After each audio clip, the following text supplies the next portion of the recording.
Assalamualaikum. Ayat 41 surah Al-Ahzab. Alhamdulillahi Rabbil Alamin. Allahumma salli wa sallim ala Muhammad wa ala ali Muhammad. Allahumma faqihna fid din wa 'allimna ta'wila wahdina ila sawa'is sabil. Allahumma wafiqna lima tuhibbu wa tarda waj'al akhiratana khairan min al-ula. رضينا بالله ربا وبالإسلام دينا وبمحمد نبيا ورسولا برحمتك. أعوذ بالله من الشيطان الرجيم. بسم الله الرحمن الرحيم. يا أيها الذين آمنوا اذكروا الله ذكرا كثيرا وسبحوه بكرة وأصيلا هو الذي يصلي عليكم وملائكته ليخرجكم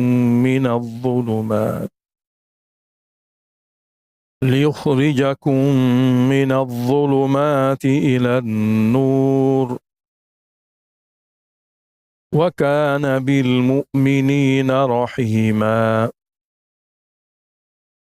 تحيتهم يوم يلقونه سلام وأعد لهم أجرا كريما.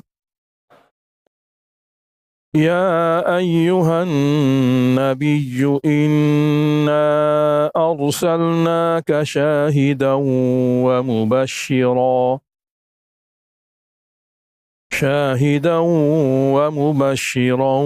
ونذيرا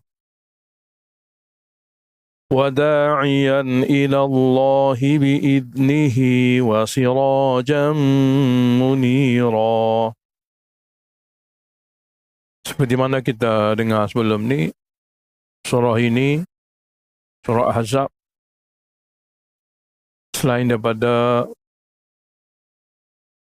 penjelasan mengenai suasana dalam perang Ahzab, dalam ni juga ialah untuk membasmi resam-resam jahiliyah. Pada keperluan dalam membasmikan resam ni, berhajat kepada sokongan semua pihak, pemimpin, keluarga pemimpin dan rakyat jelata.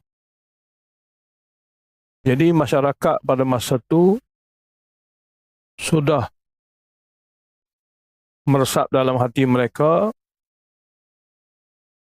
adat dan resam yang dianggap oleh mereka seumpama agama.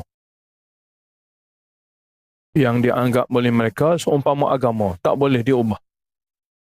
Seperti mana masalah zihar dan juga masalah anak angkat.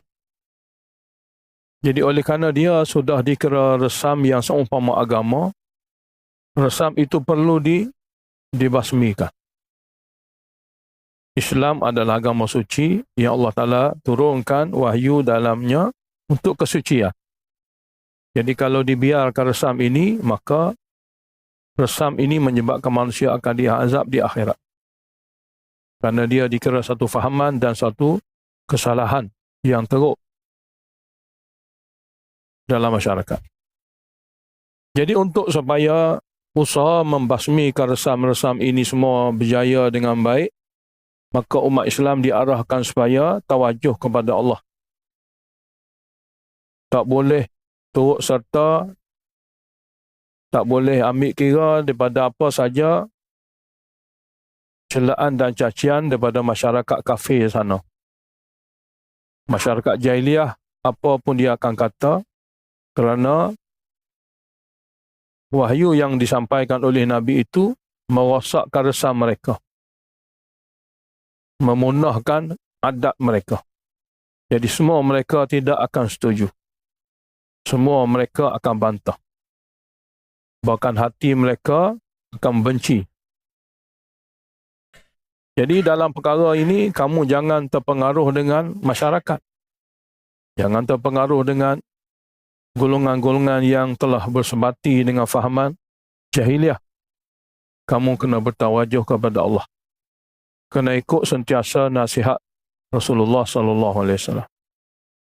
Jadi ayat ni kita dapati arahan daripada Allah Taala dituju kepada para mukmin. Ya ayyuhalladzina amanu zkurullah, wahai orang beriman, hendaklah kamu ingat akan Allah. Kadar mana ingat Allah? Zikran katsira, ingat banyak-banyak. Ulama tafsir menulis, ingat Allah banyak-banyak ni merangkumi semualah. Dengan lidah, dengan hati, dengan segala anggota. Maknanya tindakan kamu biar mendatangkan redha Allah dan pahala daripada Allah. Jika kamu sebut Allah Ta'ala. Jika kamu ingat Allah Ta'ala. Jika kamu buat sesuatu itu di bawah syariat Allah yang akan memperolehi daripadanya keredaan daripada Allah Ta'ala. Jadi kalau umat Islam semua hidup dengan keadaan bertawajuh kepada Allah, maka semua resam-resam yang ada dalam dunia ni dapat dilenyapkan belaka. Jangan ikut propaganda mereka, jangan ikut apa yang mereka kata. Sebab apa yang mereka kata itu semua gelap belaka. Zikir kepada Allah Ta'ala ini nur belaka. Dan wasabbihuhu, adalah kamu sentiasa bertasbih kepada Allah bukratan wa asila, pagi dan petang. Pagi petang ni sebut dua penjuru waktu, bermakna sepanjang masa. Jadi kalaulah orang tanya zikir pada Allah bertasbih ni macam mana, akan membuatnya secara sepanjang masa. Seseorang tu dia boleh buat segala urusan dunia, tapi hati dia boleh ingat pada Allah. Sebagai contoh, orang yang sakit gigi, dia boleh buat belaka, dia boleh cakap, tapi dia tetap akan rasa dia sakit gigi. Yang dia rasa tu orang lain tak rasa. Jadi latihan-latihan untuk mengingati Allah Ta'ala ni apabila dibuat, sehingga sampai tahap dia akan rasa suatu keseronokan, suatu kemanisan berzikir kepada Allah. Sehingga putus zikir itu menyebabkan dia rasa lemah semangat. Ada sesuatu tak kena. Jadi itu maksud daripada zikir Allah banyak-banyak. Jadi orang yang dapat zikir banyak-banyak akan diperolehi daripadanya itu kemanisan. Dan kemanisan itu akan dianugerah oleh Allah kepada orang yang zikir banyak-banyak. Orang yang zikir ala kadar sekali-sekala tidak diberi. Jadi zikir banyak-banyak itu sehingga kamu rasa suatu kelazatan, suatu ketenangan. Dengan cara inilah semua resam dalam dunia ini dapat dibasmikan. Jadi Allah Ta'ala beritahu daripada zikir banyak-banyak dan bertasbih sepanjang hari, Allah Ta'ala bagi kelebihan apa? Rahmat duniawi, rahmat ukhrawi. Jadi rahmat duniawi, rahmat ukhrawi ini bantuan Allah. Sini Allah Ta'ala jelaskan, huwallazi yusalli alaikum. Dialah Tuhan yang yusalli alaikum. Yusalli dengan mana apa? Dengan makna Allah Ta'ala menyebut-nyebut kamu di depan para malaikat. Allah Ta'ala berbangga dengan kesanggupan kamu untuk mengingati Allah sentiasa. Yang kamu semasa belum diciptakan oleh Allah, para malaikat telah beritahu, adakah kamu akan cipta, wahai Allah, manusia yang akan membuat kerosakan atas muka bumi, yang akan menumpahkan darah. Tapi apabila kamu sebaliknya berlaku daripadamu, banyak berzikir, banyak patuh dan taat, Allah akan berbangga-bangga di depan para malaikatnya. Yusalli alaikum dengan mana itu? Huwallazi yusalli alaikum. Allah Ta'ala sendiri akan berbangga tentangmu di depan para malaikatnya. Yang kedua, yusalli dengan mana Allah Ta'ala sentiasa akan memberi keampunan kepadamu. Sentiasa akan melimpahkan keampunan. Termasuklah memberi kepada kamu taufik untuk bertaubat. Dan taufik untuk melakukan taat. Wa malaikatuh, dan sekalian para malaikat Allah Ta'ala juga yusalli. Yusalli dengan mana? Memohon rahmat, memohon keampunan. Seperti mana yang kita baca sebelum ini dalam beberapa surah yang lain. Makna sekalian para malaikat juga ditugaskan untuk memohon rahmat dan memohon keampunan kepada orang mukmin yang banyak berzikir dan banyak bertasbih.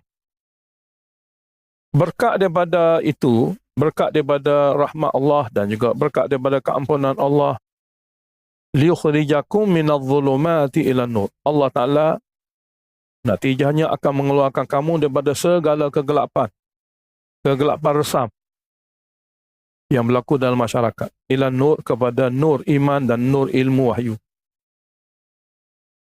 Wa kana bil mu'minina rahima, dan Allah Ta'ala terhadap para mukmin maha mengasihani. Itu adalah balasan duniawi. Kalau sekiranya kamu mati, maka di akhirat, tahiyyatuhum yawma yalqawnahu salamu. Ucapan mereka nanti, para mukmin, hari yang mereka akan berjumpa Allah Ta'ala, salamun, kesejahteraan. Allah Ta'ala akan bagi salam kepada ahli syurga. Wa'adda lahum ajran karima, dan Allah Ta'ala akan sediakan kepada mereka pahala yang mulia. Maknanya nikmat rohani pun dapat, nikmat jasmani pun akan dapat. Semoga Allah pilih kita daripada golongan ini. Kemudian Allah Ta'ala titahkan pun daripada Nabi. Maknanya Nabi, tugasnya selama mana dia sebagai Nabi, dia kena sentiasa ingat tanggungjawab. Dia tidak seperti umat. Dia adalah satu orang Nabi yang ada padanya tanggungjawab. Ya ayuhan Nabi, wahai Nabi, inna arsalnaka, sesungguhnya kami pilih kamu sebagai utusan dalam dunia ni, syahidan, untuk bersaksi di atas tauhid Allah yang Maha Esa, dan akan bersaksi ke atas umat kamu di akhirat nanti, bahwasanya kamu telah menyampaikan perutusan Tuhan kepada mereka. Jadi saksi dunia, saksi akhirat.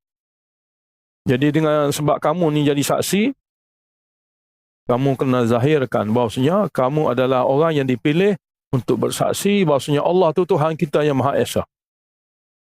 Bersaksi bahawasanya dalam dunia ni kena patuh dan ikut peraturan Tuhan.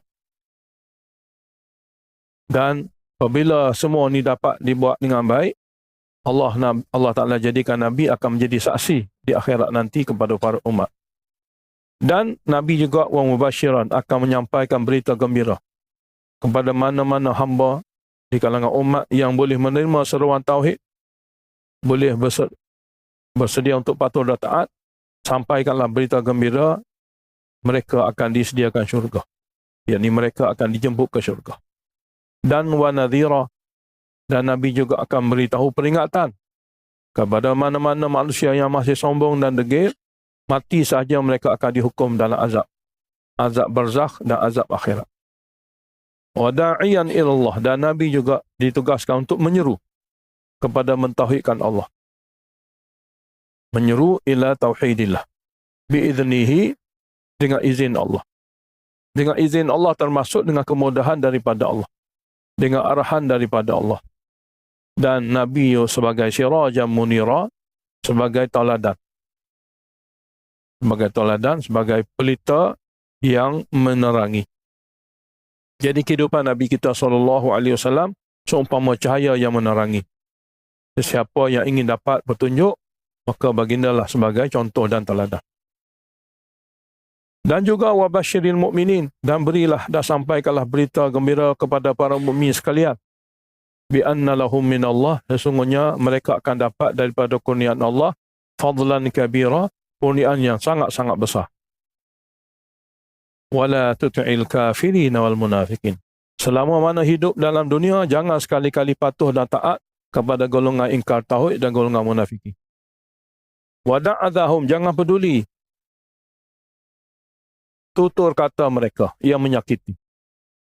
Azab biasanya qauli, makna perkataan.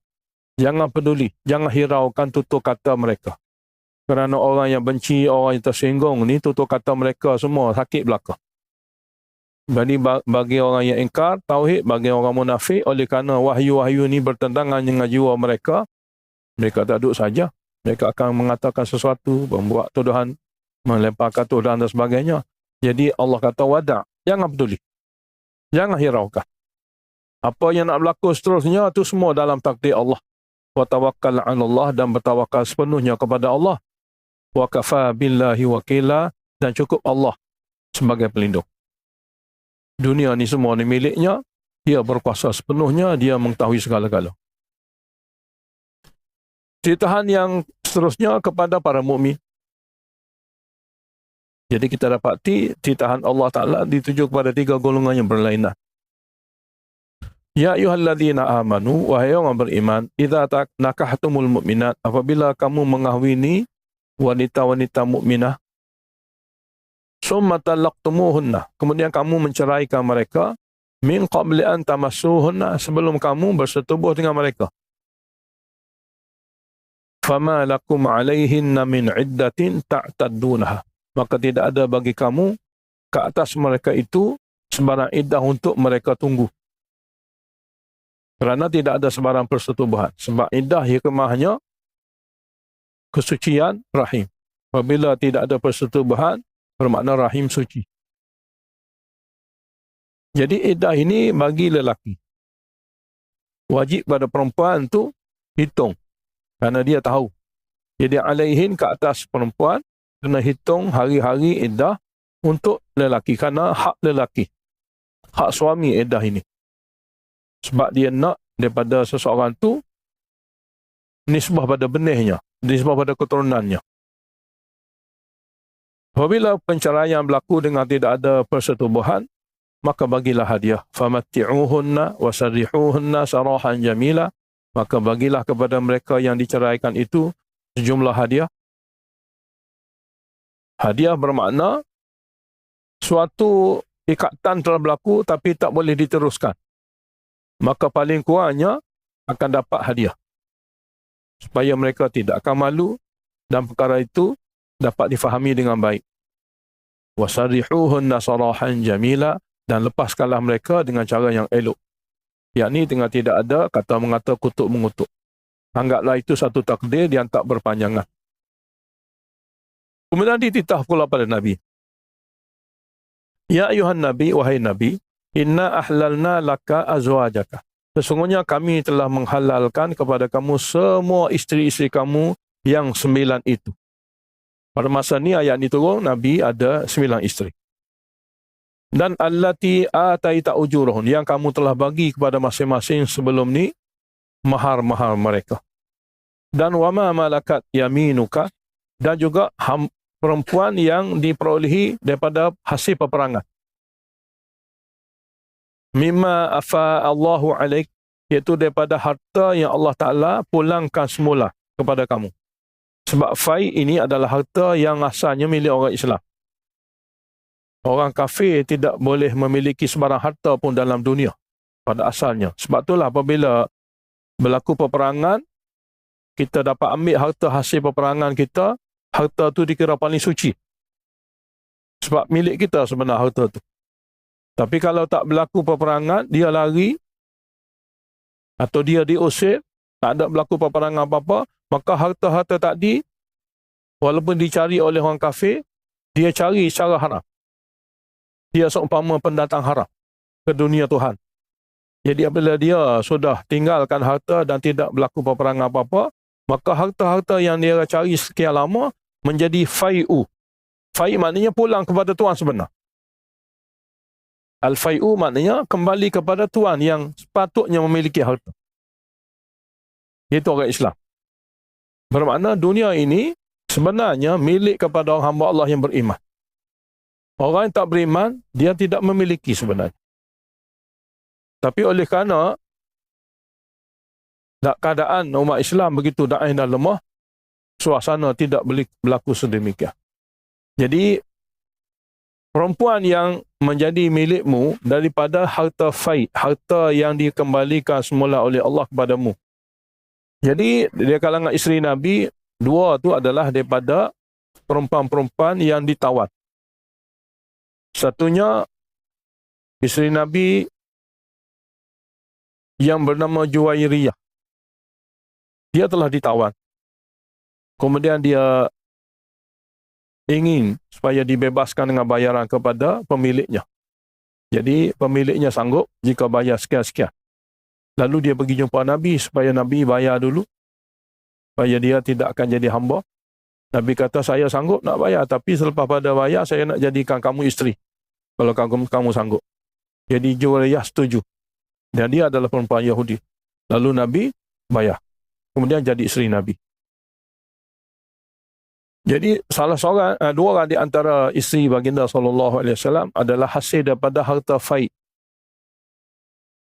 Harta yang Allah Ta'ala pulangkan semula kepada Nabi. Dan halal bagi kamu wa banati ammika wa banati ammatika. Ini sepupu. Sepupu perempuan daripada pak saudara pihak ayah. Sepupu perempuan daripada mak saudara daripada pihak ayah. Wa banati khalika wa banati khalatika. Sepupu perempuan daripada pak saudara daripada pihak ibu.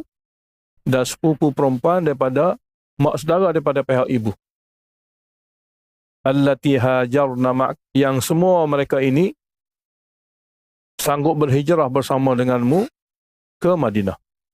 Jadi bersama bukan makna sama-sama hijrah dengan Nabi masa tu. Maknanya sama-sama bersedia untuk tinggalkan Mekah, datang ke Madinah. Sama ada mereka hijrah dulu ke atau lepas Nabi hijrah ke, tidak kira lah bersama dengan mana itu. Dan juga Allah Ta'ala halalkan satu jenis lagi, ialah wa mara'atan mu'minah. Satu orang perempuan yang beriman, in wahabat nafsaha, yang ingin menyerahkan dirinya kepada Nabi supaya Nabi memperisterikannya. Tanpa mahar, tanpa wali. Dia datang menyerah diri dia kepada Nabi kalau Nabi bersetuju untuk mengahwininya. Tanpa mas kahwin, tanpa wali.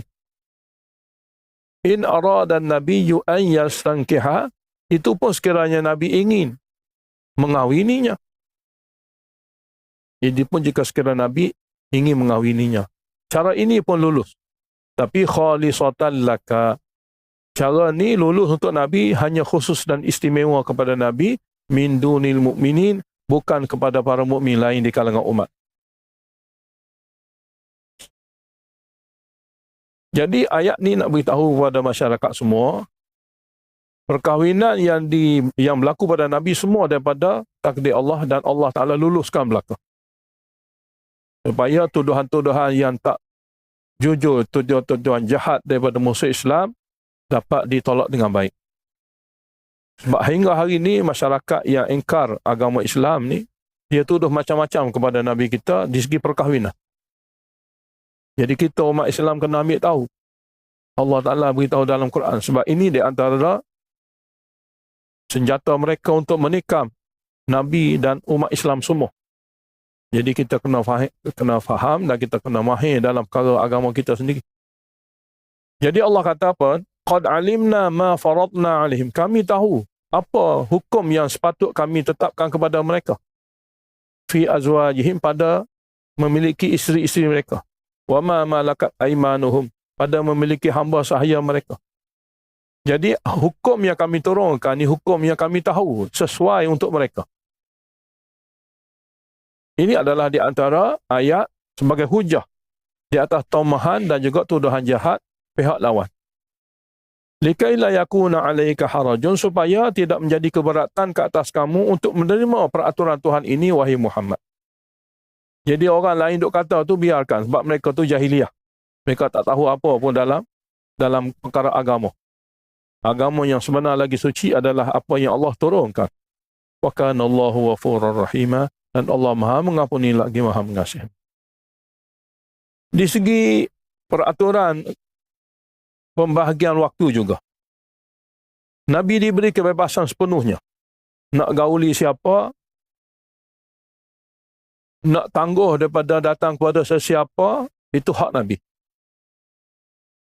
Dia tidak seperti orang lain. Turji man tasha'u minhun. Kamu boleh tangguhkan untuk gauli siapa-siapa di kalangan mereka. Wa tu'wi ilaika man tasha'. Dan kamu boleh gauli siapa-siapa yang kamu ingin gauli. Tidak ada padamu satu kewajipan waktu. Tidak ada satu kewajipan yang dibebankan ke atas kamu waktu untuk giliran mereka yang 9 orang itu. Siapa yang kamu nak tangguhkan dulu, kamu berhak. Siapa yang kamu nak gauli juga, kamu berhak. Wa man ibtaghaita mimman azaltah. Dan kamu nak kembali gauli seseorang di kalangan isteri kamu yang kamu tangguhkan sekian lama, pun boleh juga. Fala junaha 'alaika, semua ini tidak menjadi kesalahan ke atas kamu, wahai Muhammad. Maknanya atas tajuk dengan isteri ini kamu diberi kebebasan sepenuhnya. Janganlah dengan sebab kamu ni ramai isteri terbeban sehingga tanggungjawab sebagai Nabi tak dapat dilakukan dengan baik. Jadi kalaulah ditanya kenapa Nabi kita SAW kahwin begitu ramai. Nabi kita kahwin semua kebanyakannya janda belaka. Gadis hanya satu saja, iaitu Aisyah radhiyallahu anha. Nabi kita SAW dikahwinkan ataupun Nabi berkahwin demi kerana untuk sebar agama.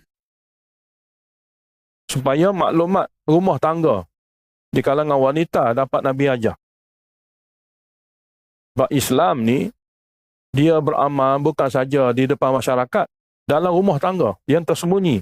Orang Islam kena tahu apa yang sepatut wanita Islam ikut dalam perkara agama. Jadi semua masalah-masalah yang akan dialami oleh semua wanita berapa juta sampai kiamat sudah memadai dengan 9 orang ni sahaja. Tajuk-tajuk masalah rumah tangga untuk menjadi seorang Islam yang layak untuk masuk syurga, cukup dengan 9 orang ni sahaja Nabi ajar agama, boleh dipakai, boleh digunakan oleh semua wanita satu dunia. Sehingga kiamat. Dalam tu lengkap dengan peraturan. Tak perlu ada ubah suaya apa-apa. Jadi dengan 9 wanita untuk menyelesaikan semua masalah agama seluruh wanita sudah memadai. Ini adalah satu hikmah. Kalaulah kahwin hanya dengan Aisyah yang gadis, janda macam mana? Dan masalah-masalah yang ada dalam wanita itu tidak sama. Masalah kitaran haid pun tak sama. Masalah yang dihadapi oleh seseorang itu berbeza.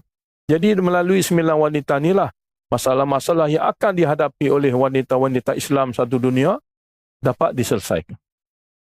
Itu asalnya dalam perkahwinan. Dzalika adana an taqarra a'yunuhun. Cara yang Allah Ta'ala bagi kebebasan kepada Nabi sepenuh-penuhnya itu lebih dekat, lebih menyenangkan hati sekalian isteri Nabi. Contohnya kalau giliran, lewat sikit orang akan susah hati.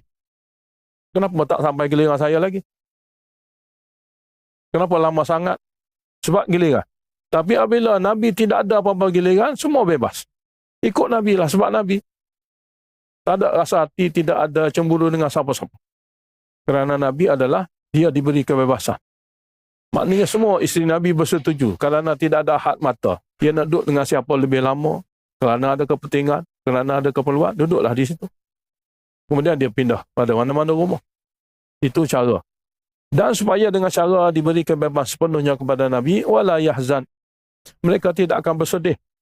Lama sangat sampai kepada giliran saya ni, tak apa. Ada kebaikan agama. Ada tujuan-tujuan. Ada keperluan-keperluan. Wa yardaina, dan mereka semua rela. Bima ataitahunna kulluhun, dengan apa yang kamu sanggup bagi, baik tempoh, baik belanja. Semua itu dipersetujui oleh isteri Nabi. Dan ini khas untuk Nabi. Tidak kepada umat. Umat mesti dapat persetujuan lisan daripada isteri masing-masing. Wallahu ya'lamu ma fi qulubikum. Allah Ta'ala dia maha mengetahui apa sebenarnya yang ada dalam hati-hati kamu. Wa kana Allahu aliman halima, dan Allah Ta'ala maha mengetahui lagi maha tabah. Isteri Nabi walaupun 9, sekadar ni saja yang boleh jadi isteri Nabi. Sekiranya Nabi bercerai dengan mana-mana, takdir kan, tak boleh ganti dengan lain-lain. Tidak seperti umat. Umat walaupun dia diberi 4 dalam satu tempoh, dia boleh berkahwin sampai kata satu orang. Kalaulah dia cerai dengan satu orang, dia boleh kahwin lagi dengan orang lain. Tapi Nabi tidak. 9 ni sahaja terhad. Ramai walaupun 9, tapi tak boleh kahwin dengan yang lain. La yahillu lakan nisa'u min ba'du. Tidak halal lagi kepadamu, wahai Muhammad, wanita-wanita lain selepas pada 9 ini. Wala an tabaddala bihinna min azwajin. Dan tak boleh ganti juga dengan wanita lain yang baru akan bakal menjadi isteri. Tidak juga. Nak tambah lagi daripada 9 kepada 10 pun tak boleh. Nak tukar kalau mana-mana yang diceraikan ni atau pada kalangan ni mati, ganti dengan isteri lain untuk cukup juga 9, tak boleh. Walau a'jabaka husnuhun, sekalipun memikat hatimu oleh kecantikan mereka itu. illa ma malakat yaminuka, melainkan hamba. Wa kana Allahu ala kulli syai'in raqiba, dan Allah Ta'ala Tuhan, dia maha mengawasi. Masa jamuan perkahwinan Zainab bintu Jahshin ni, Nabi buat majlis walimah besar-besaran. Tidak seperti mana perkahwinan sebelum. Kerana dia nak bagi nampak bahawasanya Nabi kahwin sungguh dan besar sungguh. Tujuannya adalah untuk membasmi resam jahiliah yang bahaya itu. Cuma masa kehadiran jamuan makan Nabi itu, ada di kalangan sahabat-sahabat yang bersemang lama dalam rumah. Sehingga Nabi keluar, tengok keadaan mereka ni bila nak keluar. Sebab apabila Nabi tuan rumah keluar, patut-patut orang dalam rumah tu fikir-fikirlah dia kena duduk keluar lah juga. Nabi masuk balik, ada lagi duduk bersembang. Nabi keluar balik. Dengan keadaan masuk keluar mereka ni semua tidak perasan. Tidak peka bahawasanya perkara ni tak baik. Jadi hingga larut malam. Allah Ta'ala beritahu dalam ayat ni, peraturan, ya ayyuhalladzina amanu, wahai yang beriman, la tadkhulu buyutan nabi, kamu tak bolehlah masuk rumah Nabi, illa an yu'dhana lakum, kecuali diizin terlebih dahulu kepada kamu, ila ta'amin, kepada jamuan makan. Ghayra nadhirina ina, hal keadaan tidak menunggu-nunggu masa-masaknya makanan. Maknanya janganlah pergi rumah Nabi pada masa Nabi akan makan. Sebab Nabi akan jemput. Nabi akan jemput. Sebab semua umat Nabi ni tetamu Nabi belakang. Siapa-siapa yang pergi rumah Nabi, Nabi akan jemput. Jadi janganlah kamu tunggu-tunggu masa masakan rumah Nabi. Walakin akan tetapi sekiranya idza du'itum, apabila kamu memang dijemput, fadkhulu, boleh masuk. Cuma apabila masuk makan, fa idza ta'imtum, apabila kamu sudah makan, fantashiru, maka bersorailah. Sebab dijemput hanya untuk makan, tidak dijemput untuk bersembang. Wala musta'nisina li hadis, janganlah pula kamu berbual panjang, bersembang panjang. Kerana ada tajuk berbual panjang, bersembang panjang ni tak sesuai dalam rumah Nabi. Sebab Nabi tugas dia banyak. Tetamu ramai duduk tunggu. Ada orang tu pula nak mari. Jadi janganlah jadi rumah Nabi tempat kamu untuk berbual panjang. Inna dzalikum kana yu'dhin Nabi, berbual panjang dalam rumah Nabi menyakiti Nabi. Nabi nak tegur, Nabi malu. Fayastahyi minkum, Nabi rasa malu nak tegur kamu supaya kamu keluar. Wallahu la yastahyi minal haq, dan Allah Ta'ala tak malu nak beritahu hukum. Dia akan beritahu hukumnya. Yang kedua, wa idza sa'altumuhunna mata'an, apabila kamu ada keperluan meminta daripada isteri Nabi sesuatu keperluan, fas'aluhunna min wara'i hijab, maka mintalah daripada isteri Nabi di sebalik tabir. Dzalikum, cara di sebalik tabir itu, atharu liqulubikum, lebih suci kepada hatimu, wa qulubihim, dan hati mereka juga. Wa ma kana lakum an tu'dhu Rasulullah, tidak boleh bagi kamu menyakiti hati Rasulullah. Dan tidak juga kamu boleh mengahwini isteri-isteri baginda min ba'dihi, selepas wafatnya baginda, abadan, selama-lama. Sebab ada sebahagian dari kalangan sahabat, mereka berbincang dan berkata, kalau sekiranya Nabi mati, saya nak kahwin dengan orang ni. Saya nak ambil sebagai isteri saya. Perkara itu tak dibenarkan. Dia tidak seperti mana orang biasa. Isteri Nabi apabila sudah menjadi isteri, tak boleh dikahwinkan lagi dengan sesiapa yang lain. Sebab mereka dikira ibu bagi semua orang mukmin. Ada riwayat mengatakan Sayyidina Ali berhasrat, kalau sekiranya Nabi wafat, saya nak ambil orang ni sebagai isteri saya. Jadi tak boleh menyakiti Nabi dan tidak dibenarkan oleh Tuhan.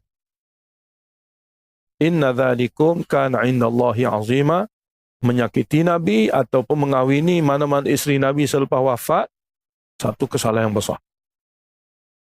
In tubdu syai'an aw tukhfu, sekiranya kamu zahirkan melalui lidahmu atau kamu sembunyikan saja sebagai rahsia dalam hatimu sesuatu itu, fa innallaha kana bikum bikulli syai'in alima. Maka sesungguhnya Allah dia tu Tuhan, dia maha mengetahui segala sesuatu.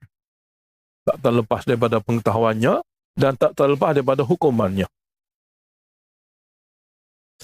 Termasuk juga undang-undang hijab. Mahram ataupun bekas mahram dia ada undang-undang.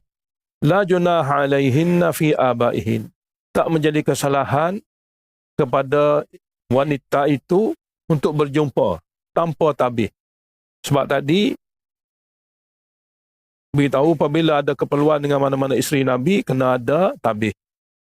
Tapi sekiranya orang-orang seperti mana yang dah sebutkan nama ni, ini tak perlu tabih. Jadi tidak menjadi kesalahan kepada isteri Nabi dan manusia yang bermuamalah perkara seperti ini untuk berurusan dengan mereka ini tanpa tabih. Siapa? Fi abaihin, ayah mereka sendiri. Wala abnaihin, anak lelaki mereka sendiri. Wala ikhwanihin, adik-beradik lelaki mereka sendiri. Wala abnai ikhwanihin, anak saudara daripada adik-beradik lelaki. Wala abnai akhawatihin, anak saudara lelaki daripada adik-beradik perempuan. Wala nisaihin, dan tidak sesama wanita. Wala ma malakat aimanuhun, dan tidak juga kepada hamba-hamba perempuan yang dimiliki oleh wanita itu. Jadi semua nama-nama ni tak perlu tabir dan hijab. Wattaqina Allah, begitu pun dalam semua perkara walaupun dibenarkan tanpa hijab, kena sentiasa jaga peraturan Allah. Inna Allah kana ala kulli syai'in syahida. Sesungguhnya Allah Ta'ala maha menyaksi akan apa saja yang dilakukan oleh hamba. Ditahan ini dituju kepada para mukmin. Inna Allah, sesungguhnya Allah Ta'ala, wa malaikatahu, dan para malaikat Allah, yusalluna ala nabi. Jika Allah Ta'ala yusalluna ala nabi, Allah Ta'ala memuji Nabi. Yusni ala nabi, memuji Nabi di atas kesanggupan Nabi menjalankan tugas sebagai Nabi.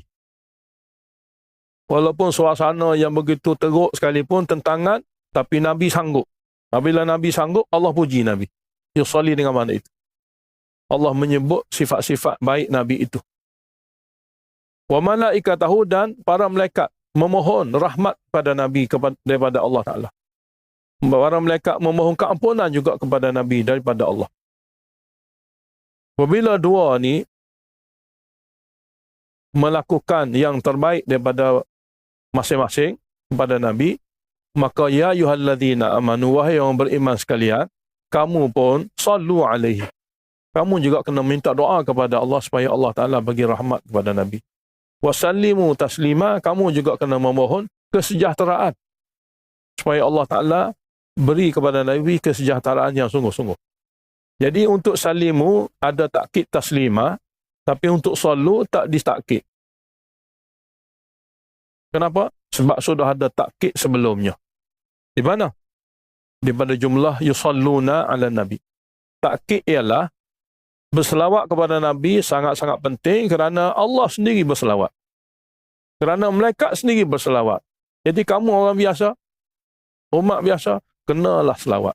Jadi takkid duduk pada jumlah sebelum. Cuma untuk taslim, untuk salam ni, Allah Ta'ala adakan jumlah dengan masdari. Wasallimu taslimah. Hendaklah kamu doa juga kesejahteraan kepada Nabi. Selawat tu apa dia? Selawat doa seseorang hamba kepada Allah supaya Allah limpahkan kepada Nabi. Salam pun sama. Salam juga doa supaya Allah limpahkan kesejahteraan. Jadi selawat kepada Nabi, salam kepada Nabi sama dengan sama kita yang kita ucap salam itu. Innal ladzina yu'dzuna Allah wa rasulahu. Sesungguhnya mereka yang menyakiti Allah. Jadi menyakiti Allah ni apa makna? Menyakiti Allah ni melakukan sesuatu yang menyebabkan Allah murka. Seperti menduakan di segi Allah, di segi seruan dan doa. Menduakan di segi memuja dan menyeru. Ataupun menderhakai arahan Allah. Ataupun melanggari larangan Allah. Semua itu menyakiti. Jadi sesungguhnya mereka yang menyakiti Allah dan Rasulnya, la'anahumullah, Allah akan laknat mereka itu di dunia ini wal akhirati, dan di akhirat nanti. Allah jauhkan mereka itu daripada rahmatnya di dunia. Allah jauhkan mereka itu daripada syurganya di akhirat. Wa'adda lahum azaban muhina, dan Allah tentu akan sediakan kepada mereka itu azab yang menghinakan. Semoga Allah lindungi kita semua. Itu menyakiti Allah dan Rasul. Ada juga menyakiti sesama orang beriman. Walladzina yu'dzuna al-mu'minina wal mu'minat, dan orang-orang yang menyakiti mukmin lelaki dan mukmin wanita. Iaitu melakukan sesuatu yang menyebabkan mukmin lelaki sakit hati ataupun mukmin wanita sakit hati. Bi ghairi maktasabu, tanpa sebarang kesalahan yang mereka itu lakukan. Dia tak ada buat apa-apa. Kita duk sakitkan hatinya. Contohnya mengumpat, mencela, mencaci atau melakukan sesuatu yang mereka akan tersinggung. Faqad ihtamalu, orang tu sudah memikul sebenarnya buhtanan, suatu dosa bohongan, wa isman mubina, dan dosa yang jelas nyata. Ayat ini dituju kepada mereka-mereka yang menuduh dan mengatakan sesuatu yang tak baik kepada sesama Islam. Jadi Allah Ta'ala beritahu, apabila sabitlah seseorang itu menyakiti, maka sebenarnya tanpa disedari ataupun dia sedar, dia sudah pikul satu dosa bohongan yang sangat besar dan dosa yang sangat jelas. Semoga Allah lindungi kita semua. Di antara peraturan supaya umat Islam dapat keampunan Allah, dapat rahmat dan limpahan taufik daripada Allah, perlu jaga beberapa adab. Satunya pemakaian. Ya ayuhan Nabi, wahai Nabi, qul li azwajika, beritahulah kepada semua isterimu, wa banatika, dan semua anak perempuanmu, wa nisa'il mu'minin, dan semua wanita mukmin, supaya yudnina alaihinna min jalabibihin, supaya melabuhkan ke atas badan mereka dengan pakaian jilbab mereka yang menutupi kepala sehingga ke dada mereka. Zalika adna, cara yang demikian itu mudah, an yu'rafna, untuk dikenali bahwasanya dia ni adalah mukminah bukan kafirah. Dia adalah mukminah bukan fasiqah. Mereka orang mukmin betul, bukan orang kafir. Mereka orang mukmin bukan orang fasik. Mereka orang mukmin bukan orang munafik. Wa fala yu'dhaina, maka apabila pakaian sedemikian, mereka akan tak diganggu, akan selamat daripada gangguan. Wa kana Allahu ghafurur rahima, dan Allah Ta'ala Maha mengampuni lagi Maha mengasihani. Sebenarnya zaman jahiliah dahulu, tutup aurat ini tidak ada. Tutup aurat tidak ada. Bahkan wanita-wanita jahiliah keluar rumah sengaja untuk menunjukkan perhiasan mereka supaya dipandang oleh orang lain. Itu cara jahiliah. Jadi Allah Ta'ala adakan ayat seperti ini nak beritahu agama Islam, agama suci, dia ada peraturan di segi pemakaian. Jadi dalam Islam ajar kepada masyarakat di kalangan wanita pemakaian yang sebenar. Dan pada masa Nabi kita SAW ajar pemakaian yang sebenar ini, para sahabat kata suatu budaya telah berubah. Sehingga wanita-wanita Ansar yang tak biasa pakai pakaian jilbab ini, apabila mereka keluar rumah seolah-olah burung-burung gagak atas kepala mereka. Para sahabat kata, tak biasa. Seolah apabila mereka keluar rumah seperti burung-burung gagak di atas kepala mereka. Dan satu budaya yang baik yang Allah Ta'ala telah ubah dalam masyarakat. Jadi pada zaman tu sangat ketara, sangat zahirlah pemakaian ini di antara mukmin dan orang yang bukan mukmin. Wa kana Allahu ghafurur rahimah. Kemudian beralih kepada orang munafik. Orang munafik duduk dalam kota Madinah semacam orang mukmin yang kita dengar berkali-kali. Tapi dia mengganggu. Dia kebanyakannya jenis orang yang bersekongkol dengan orang kafir, sama ada musyrikin, sama ada Yahudi. Jadi Allah Ta'ala beritahu dalam ayat ini sebagai zajrun, dalam masa yang sama dia juga takhwif ukhrawi. La illam yantahil munafiqun, sekiranya masih tak berhenti golongan munafik itu dan alladzina amanu walladzina fi qulubihim maradun, dan orang-orang yang ada dalam hati mereka penyakit maradun. Maradun di sini penyakit menuruti hawa nafsu. Satunya mukmin tulen, satunya orang beriman tapi penyakit menuruti hawa nafsu masih ada. Sebahagian ulama tafsir tulis, siapa mereka ni? Kata mereka, mereka ini adalah orang mukmin min du'afa'il mu'minin. Orang mukmin yang daif. Daif tu kerana apa? Penyakit menuruti hawa nafsu tu masih ada. Dia tidak kafir, dia tidak munafik, tapi menuruti hawa nafsu. Jadi apabila menuruti hawa nafsu, ulama telah bezakan. Orang yang tidak munafik, tapi menuruti hawa nafsu, dia kira orang mukmin yang masih ada penyakit hati. Dengan sebab tu daif. Apa penyakit hati yang tidak munafik? Iaitu penyakit hati kerana menuruti hawa nafsu makan, hawa nafsu syahwat, dan hawa nafsu keinginan untuk melakukan sesuatu secara bebas. Tak ikut peraturan. Syahwatul batan, hawa nafsu makan. Syahwatul farj, hawa nafsu keinginan nafsu. Dan satu lagi, hawa nafsul ahwa, yakni keinginan untuk melakukan sesuatu tanpa ikut peraturan agama. Dia orang bukan munafik, sebab munafik orang meragui perkara yang wajib beriman, kafir. Dia tidak mukmin. Sebab mukmin adalah yang percaya semua, tak ada meragui apa-apa pun. Perkara yang wajib diimani, dia tak boleh ragu. Ragu kafir. Jadi orang ni, dia percaya banyak perkara dalam Islam, tapi meragui sesuatu, maka dia dikira munafik. Lantaran meragui perkara yang wajib beriman. Satu lagi, golongan yang tidak meragui. Semua rukun iman tu dia terima belaka. Semua rukun Islam tu terima belaka. Semua perkara yang ada dalam Al-Quran tu terima belaka. Tapi masih ada penyakit dalam hati. Penyakit dia dikira penyakit yang menyebabkan dia ni jadi lemah. Syahwatul batni, syahwatul farji, dan juga ahwat. Awak mana keinginan untuk melakukan sesuatu tanpa ikut peraturan Tuhan. Dia nak buat apa saja, dia kira bebas. Dan dia tahu salah. Contohnya, kata dalam Islam, nak ke arah kanan. Dia tahu. Dia tak ingkar, tapi dia kiri. Maksudnya, dia nak bebas. Jadi, sini masuk. Jadi, la illam yantahil munafiqun, sekiranya golongan yang munafik itu, yakni yang meragui kebenaran Islam. Meragui kebenaran Islam ni banyak mana? Satu pun tak boleh keraguan. Ada keraguan. Sekiranya ada satu keraguan yang sepatut wajib diterima, dia dikira munafik. Manakala kafir ni, dia menolak semua, dia tak ada ragu apa. Memang dia kata Islam ni tak betul. Munafik ni, dia sanggup sebelah kakinya masuk dalam Islam. Tapi sebelah kaki lagi ada keraguan. Banyak mana keraguan? Salah satu. Dia kira munafik. Dia kira bukan mukmin tulen. Biar boleh bezakan perkara seperti itu. Jadi, walladzina fi qulubihim maradun, orang yang ada dalam hati mereka, masih ada dalam hati mereka penyakit.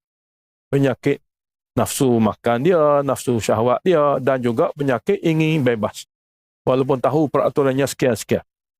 Yang ketiga, wal murjifuna fil Madinah, yang suka menyebar berita-berita yang tak jelas. Di fil Madinah, dalam kota Madinah. Berita-berita tak jelas ni adalah berita-berita untuk menyusahkan orang. Berita-berita yang tak jelas ni, berita-berita untuk menyebabkan orang tu jadi kebimbangan. Ada juga penyakit begitu dalam masyarakat. Untuk mereka ini Allah beritahu, lanughriannaka bihim. Kami akan bagi kuasa kepada kamu untuk memerangi mereka dan membuat hukum kepada mereka atau menjatuhkan hukum mereka dengan cara ta'zir. Mengikut budi bicara Nabi. Kami bagi kuasa kepada kamu terhadap mereka-mereka tiga golongan ni untuk menghukum mereka dengan cara ta'zir. Ta'zir ni hukuman-hukuman tertentu yang dibenarkan dalam syariat. Apa-apa pun denda yang bukan hudud. Mengikut budi bicara pemerintah. Jadi apabila orang ni yang tak kukuh agama ni sentiasa kena hukum, mereka tak berani duduk lama dalam Madinah, mereka akan berambus. Dia terpayah nak Islam. Situ tak boleh, sini tak boleh. Lama-lama dia pindah. Summa la yujawirunaka. Kemudian mereka tidak akan lagi berjiran denganmu, wahai Muhammad. Kerana mereka serabut. Sebab peraturan Islam ni menyebabkan mereka tak boleh hidup bebas. Situ sekatan, sini sekatan. Lalu mereka akan keluar Madinah. Sebab tu Nabi kata Madinah satu bandar, dia seumpama hembusan. Hembusan yang biasa digunakan untuk menempa besi untuk buat senjata. Dia akan mengeluarkan orang-orang yang tak baik di kota Madinah ni pergi keluar. Yang boleh duduk dalam kota Madinah yang betul-betul berkat ini, orang-orang yang boleh patuh syariat sahaja. Dalam hadis yang Nabi SAW. Jadi summala, kemudian orang munafik, orang-orang yang tak boleh ikut peraturan ini, la yujawirunaka, tidak lagi boleh berjiran denganmu fiha dalam kota Madinah illa qalilan, kecuali untuk beberapa hari sahaja. Sebab apa Allah Ta'ala adakan gini? Kerana Madinah kota contoh, model Islam. Jadi kalaulah orang yang duduk dalam kota Madinah ni buat cara sendiri, tidak boleh ikut peraturan, jadi orang jauh-jauh mari untuk tengok Islam di kota Madinah, maka kecewa lah mereka. Islamkah begini? Islamkah cakap seperti ini? Islamkah berniaga seperti ini? Jadi dengan sebab tu, orang-orang datang daripada jauh untuk melihat sendiri praktikal Islam, dia akan kecewa. Jadi arahan Allah Ta'ala begitu. Orang ni yang tak boleh berjiran lagi dengan Nabi kerana tak sanggup, tak tahan dengan peraturan Islam yang bertentangan dengan nafsu mereka, dia lari daripada Madinah, mal'unin. Sebenarnya mereka dilaknat. Dalam keadaan mereka itu dilaknat, ainama tuqifu, di mana saja mereka berada. Bukan baik pun mereka itu, mereka duduk dalam keadaan dilaknat di luar negeri Madinah. Dan kalaulah ditangkap mereka itu, ukhidhu, mereka dijumpai di mana-mana saja, mereka ini akan ditangkap, wa qutilu taqtila, dan akan dibunuh sebagai orang yang murtad. Sunnatullah fil ladzina khalau min qabl. Ini adalah peraturan Allah biasa pada umat-umat yang rosak dahulu kala. Walan tajida li sunnatillahi tabdila, dan kamu tak akan dapati peraturan Allah Ta'ala ini berubah. Ginilah akan berlaku. Tajuk seterusnya tentang kiamat, dan dia juga ayat takhwif ukhrawi. Yas'alukan nasu 'anis sa'ah. Mereka tanya kamu, wahai Muhammad, bila kiamat? Makna tanya tentang kiamat. Qul, jawab pada mereka, bila kiamat tak penting. Beritahu saja, innama ilmuha indallah. Sesungguhnya ilmu bila kiamat hanya Allah saja tahu. Perkara itu tak penting. Wa ma yudrika, kamu tahu wahai Muhammad untuk jawab pada mereka. Kerana soalan tanya bila kiamat tu bertalu-talu, maknanya kamu pun tak tahu, jadi orang lain macam mana boleh tahu? Jadi wa ma yudrika, kamu tahukah kiamat? Sehingga mereka tanya berkali-kali. Jadi muktamadnya Nabi Muhammad SAW, dia satu orang Nabi tak tahu, orang lain lagi tidak tahu. Tidak perlu tanya. Cuma la'alla sa'ata takunu qaribah. Boleh jadi kiamat itu sudah hampir tiba. Yang kena tahunya kiamat boleh jadi hampir tiba. Kiamat yang sebenar yang berlaku pada orang tu mati mereka. Bila-bila masa akan berlaku. Kerana orang mati ni dia tak perlu tunggu kiamat. Ke atas dirinya dikira kiamat dah. Semua balasan-balasan yang dijanjikan tu akan berlaku pada dia. Sebab kiamat sebenarnya hanya nak membuktikan dunia ni tamat riwayat. Tamat riwayat dunia ni tak perlu tahu tarikh.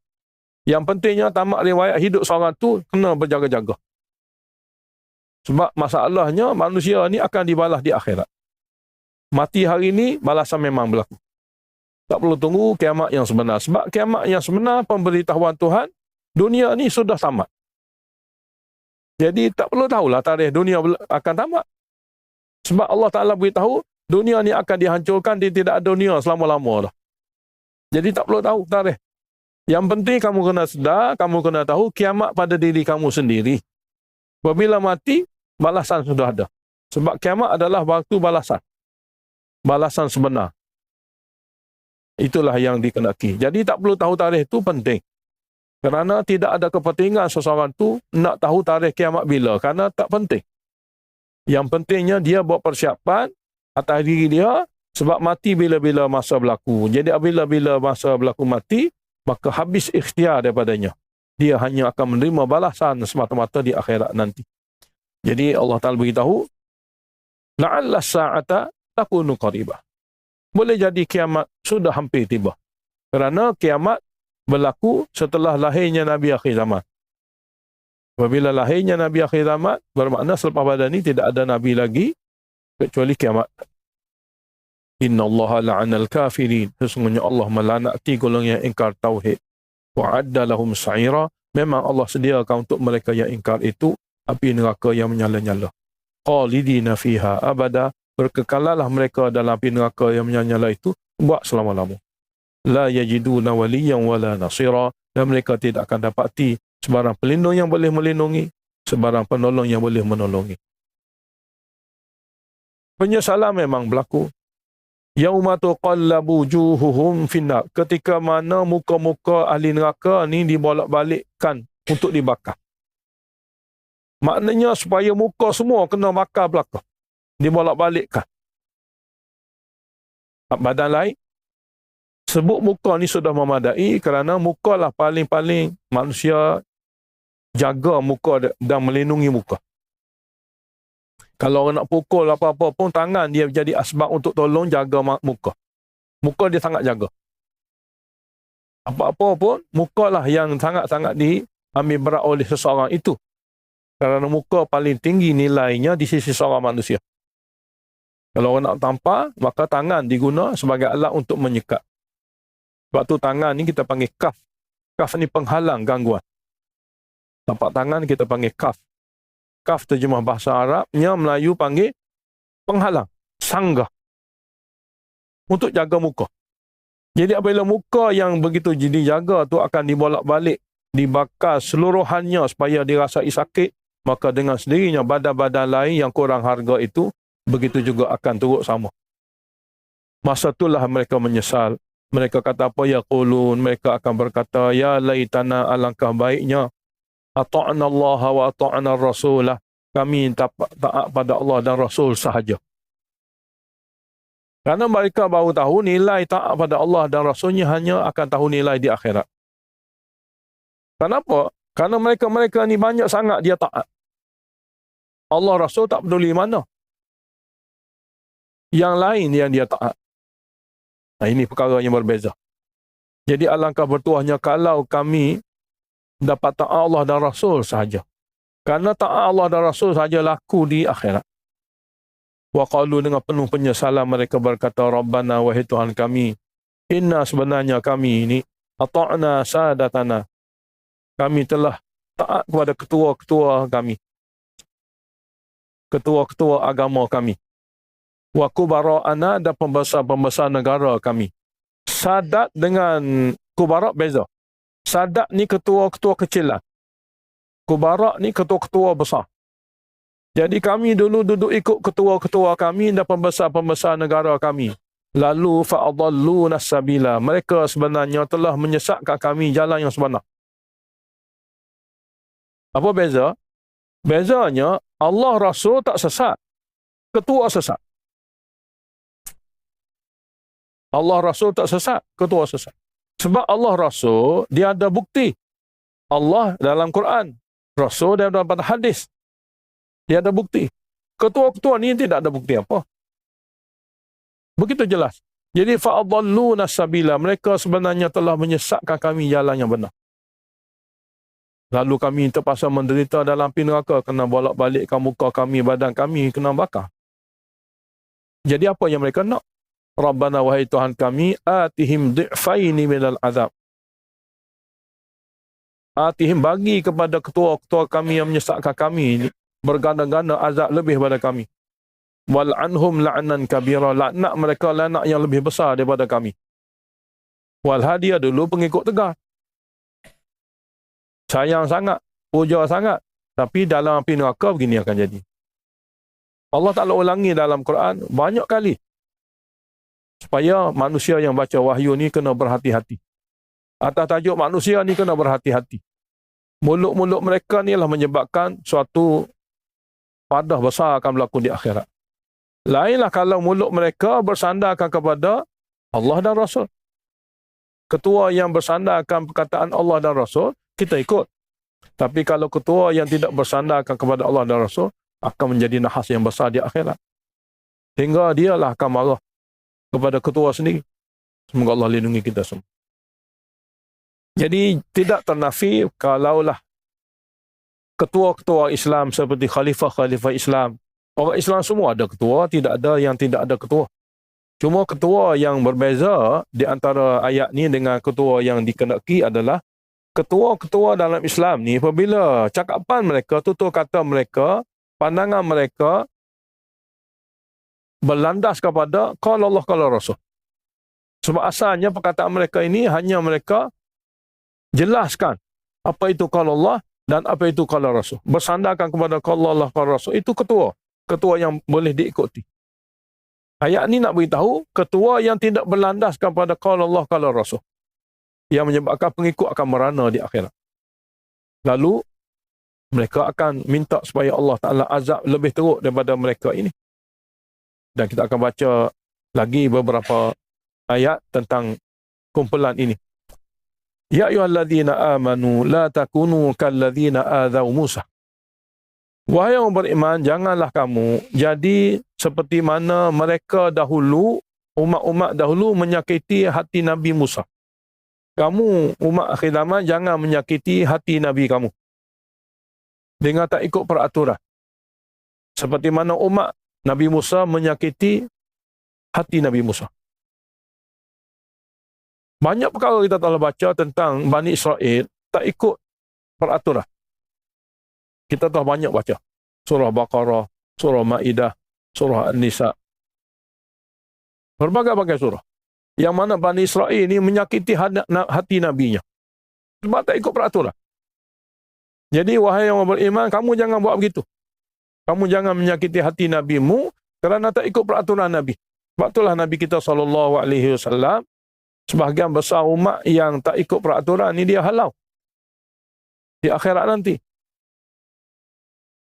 Mereka kata, memang umatmu sebab ada rupa-rupa gambaran bagi umat, ada cahaya muka dan cahaya tangan kerana ambil wuduk. Tapi dihalang oleh malaikat. Apabila Nabi tanya, kenapa? Kamu tak tahu Muhammad? Mereka telah ubah suai. Perkataan ubah suai itu sabit. Ubah suai itu adalah menyebabkan Nabi laknat. Sebab masa zaman Nabi, pokok ubah suai ini pokok munafiki. Sudah menyakiti Nabi. Jadi kamu wahai umat Islam, jangan kamu jadi seperti mana Bani Israel yang pernah menyakiti hati Nabi Musa. Fabarra'ahu Allahu mimma qalu. Allah sucikan Nabi Musa daripada apa saja yang mereka katakan yang menyebabkan Nabi Musa sakit hati. Wa kana 'indallahi wajiha, dan adalah Nabi Musa di sisi Allah seorang yang berkedudukan tinggi. Ya ayyuhalladzina amanu taqullah, wahai yang beriman. Sebagai penutup surah, Allah beritahu, wahai yang beriman, dalam ni ada dua nasihat. Takutlah kamu akan Allah. Dan jagalah sungguh-sungguh peraturannya. Maknanya benalah takwa. Takutlah sungguh-sungguh akan Allah. Apabila kita terjemah ya ayyuhallazina amanu, orang beriman ni dia sudah takut. Wahai orang beriman. Orang beriman sendiri itu orang takut pada Allah dah. Jadi apabila ada ittaqullah, bermakna takut sungguh-sungguh. Takut ala kadar ni orang beriman sudah ada. Sebab nama orang beriman, orang tak takut pada Allah, orang kafir. Jadi apabila ditetahkan oleh Allah kepada orang beriman, dengan sebab dia takutlah dia jadi orang beriman. Orang beriman ni nama orang takut. Jadi apabila lafaz ittaqu, ada pula tambah. Bermakna takut bukan sembarangan. Takut sungguh-sungguh. Sebab tu kalau terjemah, kita akan terjemah tidak seperti mana dituju kepada orang kafir. Orang kafir ni dia takut, dia tak takut langsung pada Allah. Jadi takut pada orang kafir ni dia kena masuk Islam. Kita kena beritahu takut kepada api neraka, takut kemurkaan Tuhan. Lalu dia pun masuk Islam. Jadi orang beriman. Jadi bermakna orang beriman, orang sudah takut api neraka. Orang sudah takut kemurkaan Tuhan. Tapi apabila ada lagi titihan, ittaqullah, yang dituju kepada orang yang sudah takut, bermakna takut sungguh-sungguh. Jadi kita terjemah sini, wahai orang sudah beriman, takut sungguh-sungguh kamu kepada Allah. Yang ini kena bina sifat takwa yang boleh jaga dirimu daripada api neraka sungguh-sungguh. Yang kedua, waqulu qawlan sadida, ucaplah olehmu ucapan yang betul. Ucapan yang menepati perkara yang sebenar. Dalam apa saja perkara. Tajuk akidah ke, tajuk ibadat ke, tajuk akhlak ke, tajuk dunia ke, tajuk akhirat ke, kena cakap betul. Semua kena bercakap atas tajuk ada fakta, ada bukti. Jangan berbohong. Jadi kalau ada takwa, kalau cakap betul, yuslih lakum a'malakum. Barulah amal-amal kamu akan jadi soleh, akan jadi baik. Allah akan perbaiki amal kamu. Jadi perbetulkan tutur kata, bina takwa dalam hati, amal akan jadi soleh, akan jadi baik. Dan wa yaghfir lakum dzunubakum. Allah akan ampun dosa kamu. Allah akan tutup kesilapan kamu. Semoga Allah pilih kita daripada golongan ini. Jadi betul tutur kata ni, semua orang belajar saja boleh betul. Orang tak belajar tak betul. Dalam perkara dunia, orang kalau tak ada ilmu dunia, dia cakap mengarut lah. Dia kira nak cakap saja, betul salah dia tak fikir. Tapi kalau orang ada maklumat betul, dia tak cakap perkara salah. Sebab dia tahu bahaya. Tajuk obat contohnya. Dia tak boleh cakap sewenang-wenang tentang ubat sebab boleh jadi mati manusia. Tapi orang belajar dalam perubatan, dia nak beritahu perkara ni, dia tengok dulu, dia baca dulu, dia tanya dulu, syarat semua sekali, oh, ubat ni tak sesuai pada kamu, ubat ni sesuai pada kamu, ubat ni kena makan banyak ni. Sebab dia tahu ilmu perubatan. Tajuk lain pun sama juga. Jadi orang yang ada ilmu dunia, dia tak akan bercakap kecuali berfakta. Itu makna sadid. Sebab sadid ni bukan agama ni, bukan agama saja. Semua perkara kena cakap betul. Hatta kanak-kanak pun kita tak boleh bohong. Sebab kanak-kanak apabila daripada kecil kita ajar berbohong, maka dia belajar dengan kita berbohong. Kita dengan kanak-kanak tak boleh berbohong.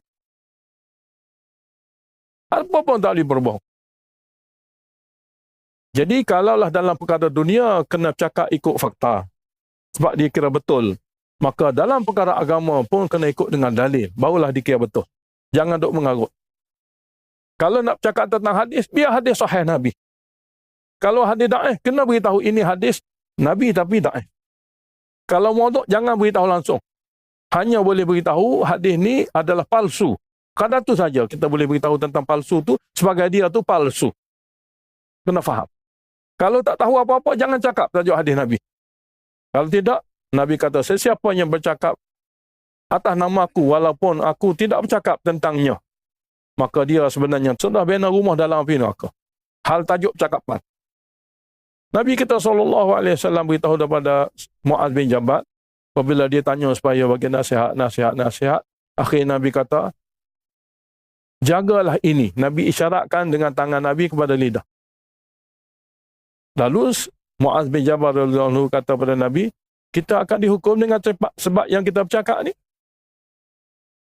Kita akan dikira salah daripada cakapan yang kita tuturkan. Hal nu'akhadhu ala ma natakallamu bihi. Kita akan dihukum, kita akan dikira salah dengan percakapan yang kita cakap hari-hari ini. Nabi kata, hal yakubun nas. Tidak menyebabkan manusia paling ramai masuk neraka, kesemuanya berasas daripada mulut-mulut yang mereka bercakap belaka. Yang masuk neraka ramai-ramai itu semua puncanya mulut belaka, Nabi kata. Hal yakubun nas. Tidaklah yang menyebabkan manusia dalam api neraka illa hasaidu al-sinatihim, kecuali hasil pada mulut-mulut mereka lah yang ramai masuk neraka. Kenapa? Kerana mereka duk kira rasa boleh bercakap ni satu benda yang seronok. Walhal satu kalimah kadang-kadang menyebabkan Allah murka. Dalam hadis yang sahih juga, Nabi kita SAW bersabda, manusia kadang-kadang dia begitu sekali mudah menggunakan perkataan. Satu perkataan tu bagi Allah Ta'ala begitu berat. Tapi oleh kerana dia tidak tahu, dia tidak fikir, dia tak ambil maklumat, seperti ayat ni lah. Dengan satu kalimah tu Allah Ta'ala menyebabkan Allah Ta'ala human dalam api neraka. Satu kalimah saja. Begitu juga kadang-kadang satu orang tu tak sedar. Dengan satu kalimah betul yang baik itu, dia dimasukkan dalam syurga. Dalam hadis yang sahih. Jadi kalimah yang dituturkan oleh manusia itulah di antara perkara yang perlu kita belajar untuk jaganya. Jadi dalam ayat ni Allah beritahu pada kita orang beriman dua perkara lah. Takut sungguh-sungguh kepada Allah dan qulu, ucaplah ucapan yang betul. Jadi ucapan betul itu merangkumi perkara-perkara duniawi dan ucapan yang betul juga perkara-perkara ukhrawi ataupun agama. Kalau ini boleh dijaga dengan baik, yuslih lakum a'malakum. Allah akan perbaiki amal kamu dan Allah akan ampun dosa kamu. Wa man yuti'illah wa rasulahu, dan siapa dapat mentaati Allah dan Rasulnya, faqad faza fawzan 'azima, maka sesungguhnya dia telah capai kejayaan yang begitu besar. Kerana kejayaan ini akan boleh meraih syurga. Kemudian Allah beritahu sebagai zajrun kepada munafikin dan musyrikin. Inna aradna al-amanata 'ala samawati wal ard. Sesungguhnya kami telah mengemukakan amanah. Amanah ni merangkumi semua daripada agama Allah Ta'ala. Kepada langit bumi dan kepada gunung yang besar-besar lagi teguh-teguh itu. Fa'abaina an yahmilha. Kesemua langit bumi dan gunung yang teguh itu, abaina mana enggan untuk memikulnya. Enggan untuk memikulnya. Wa ashfaqna minha, dan takut untuk mengambil tanggungjawab amanah. Wa hamalahal insan. Manusia mengambilnya, memikulnya. Innahu kana zaluman jahula. Sesungguhnya manusia yang memikul amanah itu kebanyakannya zaluman, zalim. Tidak melakukan amanah seperti mana yang sepatutnya, jahula, dan juga jahil. Tidak mengetahui apa sepatutnya amanah itu perlu dilakukan. Jadi zalim dan jahil. Semoga Allah lindungi kita semua. Oleh kerana amanah agama ini perlu dijaga dengan baik, supaya jangan jadi zalim, jangan jadi jahil. Kerana hasil daripada amanah ini, manusia di akhirat nanti akan dihukum. Lantaran kerana tak boleh jaga amanah lah, segala-gala manusia yang kafir dalam neraka selama-lamanya itu diazab. Oleh kerana tidak jaga amanah lah, mereka jadi zalim dan jahil, orang-orang munafik diazab. Dan mereka adalah dikira majoriti manusia. 1000 daripada 1000 tu 999. Tapi ada di antara manusia yang dapat jaga amanah ini. Mereka tak zalim, mereka tak jahil. Jadi Allah Ta'ala beritahu, liyu'adziballahu al-munafiqin wal-munafiqat. Akibat daripada tak jaga amanah agama itulah, Allah akan mengazab para munafikin lelaki dan wanita. Wal musyrikin wal musyrikat, dan para kafir syirik lelaki dan wanita. Dengan sebab tak jaga amanah. Dengan sebab kezaliman dan kejahilan. Dan oleh kerana dapat jaga amanah lah, wa yatuballahu 'alal mu'minin wal mu'minat. Allah Ta'ala menerima taubat mukmin lelaki dan mukmin wanita yang dapat jaga amanah. Mereka ini tidak zalim dan tidak jahil. Wa kana Allahu ghafurur rahima, dan Allah Maha mengampuni lagi Maha mengasihani. Alhamdulillahirabbil alamin. Allahumma shalli wa sallim ala Muhammad wa ala ali Muhammad. Allahumma aqsim lana min khashyatika ma tahulu bihi bainana wa baina ma'asik, wa min ta'atika ma tuballighuna bihi jannatak, wa min al-yaqin ma tuhawwinu bihi alaina masa'ib ad-dunya. Allahumma matti'na bi asma'ina wa absarina wa quwwatina ma ahyaytana, waj'alhu al-waritha minna, waj'al tha'rana ala man zalamana, وانصرنا على من عادانا، ولا تجعل مصيبتنا في ديننا، ولا تجعل الدنيا أكبر همنا ولا مبلغ علمنا، ولا تسلط علينا من لا يرحمنا. ربنا آتنا في الدنيا حسنة وفي الآخرة حسنة وقنا عذاب النار. وصلى الله على محمد وعلى آله وصحبه وسلم برحمتك يا رب.